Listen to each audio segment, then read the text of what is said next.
दोस्तों south Korea के scientist ने एक ब्रेक थ्रू टेक्नोलॉजी डेवलप की है। एक रिमोट डिवाइस के जरिए ह्यूमन माइंड्स को कंट्रोल कर सकती है।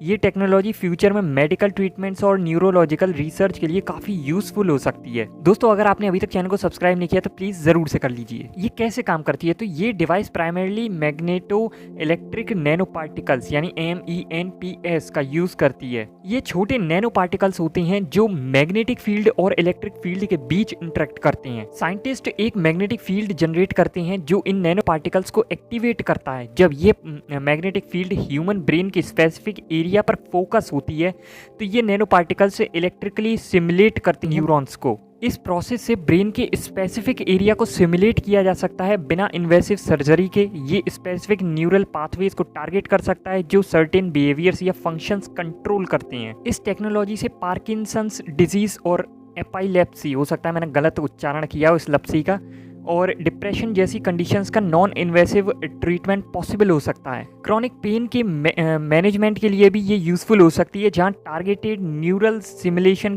पेन सिग्नल्स को ब्लॉक कर सकती है और फिर आपको पेन महसूस ही नहीं होगा। ये डिवाइस बिहेवियरल थेरेपी में भी मददगार साबित हो सकती है, जहां ब्रेन के स्पेसिफिक सर्किट्स को मॉड्यूलेट करके बिहेवियर्स को चेंज किया जा सकता है। ये तो काफ़ी खतरनाक लग रही है।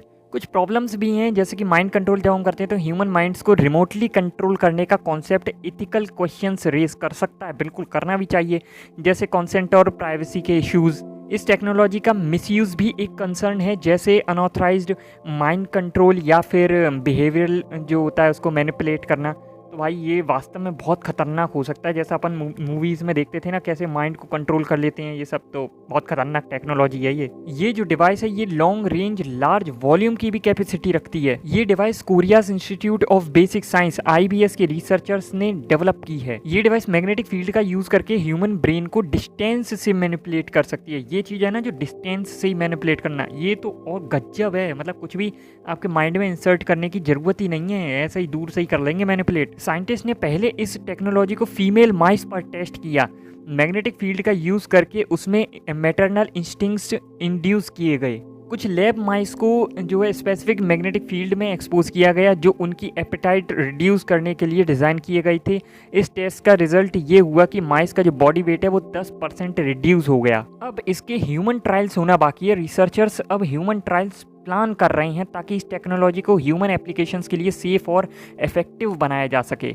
केमिस्ट्री और नैनो मेडिसिन के प्रोफेसर जिन्होंने पूरा टेस्ट लीड किया, उन्होंने कहा है कि ये दुनिया की पहली टेक्नोलॉजी है जो स्पेसिफिक ब्रेन रीजन को मैग्नेटिक फील्ड यूज़ करके फ्रीली कंट्रोल कर सकती है। नैनो मेडिसिन के डायरेक्टर और रिसर्चर डॉक्टर चेओन जिनवू का कहना है कि वो इस न्यू हार्डवेयर को वेरियस हेल्थ केयर एप्लीकेशंस में यूज़ करने का प्लान कर रहे हैं। ये कॉन्सेप्ट कई फील्ड्स में अप्लाई किया गया है, जैसे बॉडी के इंटरनल स्ट्रक्चर्स को विजुलाइज करने के लिए यूज़ होता है, ब्रेन की एक्टिविटी को मॉड्यूलेट करने के लिए यूज़ होता है, कैंसर ट्रीटमेंट के लिए यूज़ होता है जिसमें मैग्नेटिक फील्ड से कैंसर सेल्स को हीट किया जाता है। लेकिन आई थिंक ये अलग इसलिए है क्योंकि इसमें डिस्टेंस से ही रिमोटली ऐसा हो जाता है। इस टेक्नोलॉजी को MMG यानी कि मैग्नेटो मैकेनिकल जेनेटिक्स यानी MMG कहते हैं। MMG टेक्निक मैग्नेटिक फील्ड्स और जेनेटिक इंजीनियरिंग को कंबाइन करती है ताकि बायोलॉजिकल सिस्टम को रिमोटली और प्रिसाइजली कंट्रोल किया जा सके। इस टेक्नोलॉजी को नैनो माइंड का नाम दिया गया है, जो नैनो मैग्नेटो जेनेटिक इंटरफेस